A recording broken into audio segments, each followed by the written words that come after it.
10, 9, 8, 7, 6, 5, 4, 3, 2, 1, 0. Ready start. उपाध्यक्ष महोदय, स्कूलों को खुले 2 महीने से ऊपर हो चुके हैं, लेकिन अभी भी ज़्यादातर छात्रों के पास किताबें नहीं है। विराम। छोटे कस्बों और देहातों में पाठ्य पुस्तकों का अकाल पड़ा हुआ है। विराम। छात्र और उनके अभिभावक पाठ्य पुस्तकों की तलाश में जहां तहां भटक रहे हैं। विराम। इन पाठ्य पुस्तकों की कमी केवल इसी वर्ष नहीं हुई, प्रत्येक वर्ष यही परेशानी सामने आती है। विराम। बड़े बड़े शहरों में स्कूली किताबों की कमी इतनी नहीं है जितनी कि छोटे छोटे कस्बों और देहाती इलाकों में। विराम। जैसा कि आप जानते हैं, पहली से लेकर 7वीं कक्षा तक की पाठ्य पुस्तकें सरकार ही छापती है और सरकार ही उन्हें बेचती है। विराम। पाठ्य पुस्तकों के इस सरकारीकरण का कुछ फायदा होना चाहिए था। उन्हें समय पर और सस्ते दामों पर सबको उपलब्ध हो जाना चाहिए था। विराम।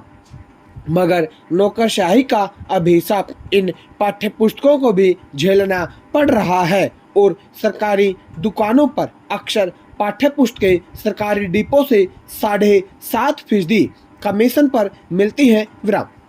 भ्रष्टाचार का बोलबाला यहीं से शुरू हो जाता है। विराम। अगला पैरा। पाठ्य पुस्तकों के अकाल के कारण खुदरा दुकानदार अपनी प्रतिष्ठा कायम करने के लिए सरकारी डिपो से किताबें पाने में जी जान लगा देते हैं। विराम।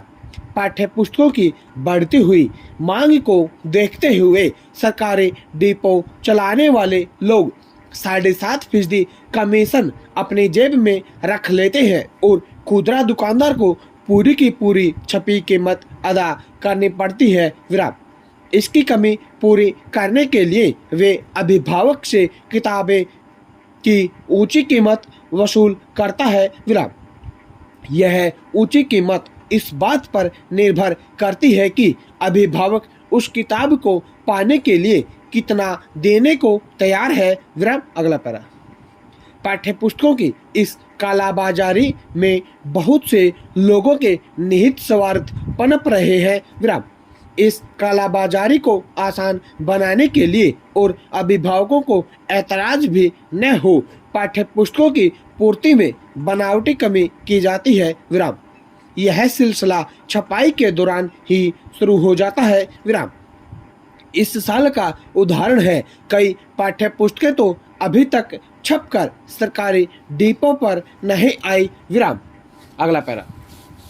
8वीं 9वीं कक्षा के लिए पाठ्य पुस्तकों की छपाई का जिम्मा माध्यमिक शिक्षा बोर्ड का है। विराम। इन कक्षाओं में पुस्तकों की जरूरत और भी ज़्यादा होती है। विराम।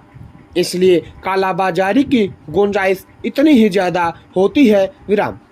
माध्यमिक शिक्षा बोर्ड के पास अपना छापाखाना नहीं है। विराम। इसलिए वह किताबों को निजी प्रकाशक के यहाँ छपवाता है। विराम। किताबों की छपाई मुनाफे का धंधा है, इसलिए प्रकाशक यह काम पाने के लिए उत्सुक रहते हैं। विराम। इसकी वजह से अफसरों की चांदी होती है और प्रकाशक चुनने के मामले में अपने विशेषाधिकार का इस्तेमाल करके खूब पैसा कमाते हैं। विराम। यही नहीं, जब प्रकाशकों को बोर्ड के कर्मचारियों की जेब गर्म करनी पड़ती है, तब वे किताब छपाई के लिए मिले आदेश से अधिक संख्या में किताबें छाप लेते हैं। विराम। इसके बाद वह बोर्ड की किताब सौंपने में देर करता जाता है। विराम। इस बीच वह बोर्ड के अधिकारियों की मिली भगत से छापी गई अतिरिक्त किताबें बाजार में भेज देता है। विराम।